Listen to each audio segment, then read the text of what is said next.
Alors Cruard Charpente, c'est de la charpente bois pour les complexes sportifs, les salles culturelles, les groupes scolaires, lycées, etc.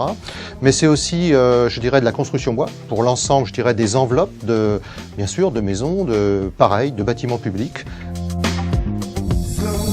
Troisième activité, c'est aussi la restauration du patrimoine ancien, monuments historiques. Et quatrième activité, c'est de la fabrication pour des confrères.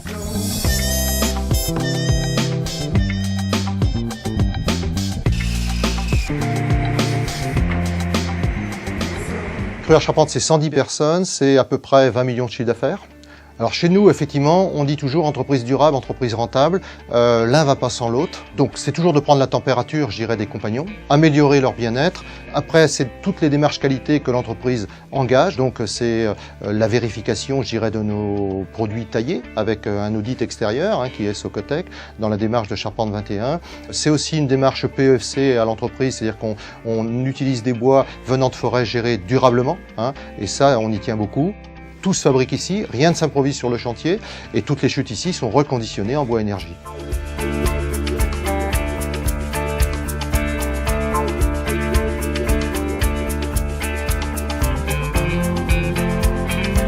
Une démarche aussi biomatitude, c'est remettre l'entreprise et l'homme au cœur de l'économie, on va dire française. C'est chez nous, Cruard, c'est 452 fournisseurs en France et 3 à l'étranger encore aujourd'hui. Mais je dirais que notre volonté, c'est vraiment d'aller vers le 100% français et au plus près de chez nous.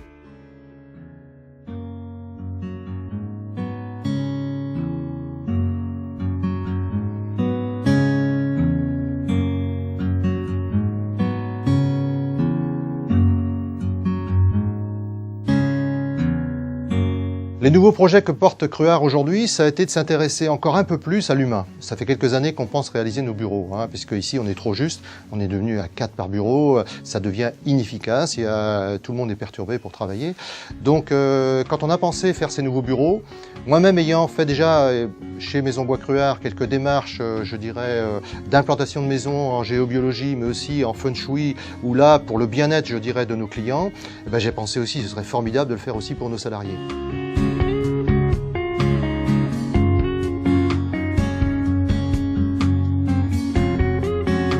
Ici, au niveau géobiologique, j'ai recherché tout ce qui pouvait être pathogène pour l'humain, donc tout ce qui peut être champ électrique et électromagnétique.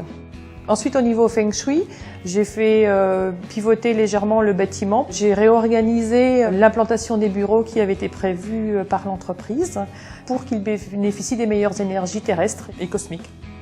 On en mesure concrètement les résultats par moins de fatigue, par une meilleure concentration, par des échanges entre personnes plus doux, plus sympathiques.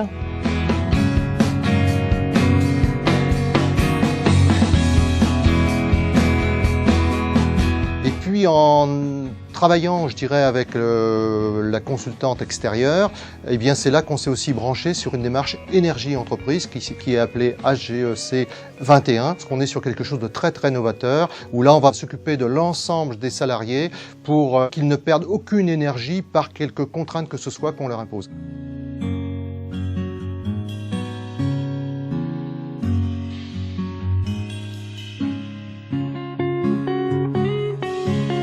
HGEC 21, c'est approche globale, entreprise et collectivité. 21 signifie 21e siècle, en fait, c'est une approche un peu nouvelle.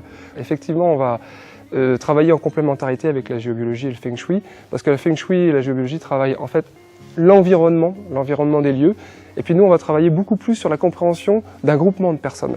Donc on est beaucoup plus là sur toutes les compétences émotionnelles, sensibles et intellectuelles des gens, leur capacité physique aussi, pour que finalement il y ait un minimum, comme on appelle, de stress, donc de tension au niveau de l'entreprise. Alors globalement, toutes ces démarches, je pense, nous affichent comme une entreprise, je dirais, relativement exemplaire quand même dans notre domaine d'activité. En 2012, on a eu le prix national du moniteur et on était le premier constructeur, je dirais, bois à avoir cette reconnaissance au niveau national.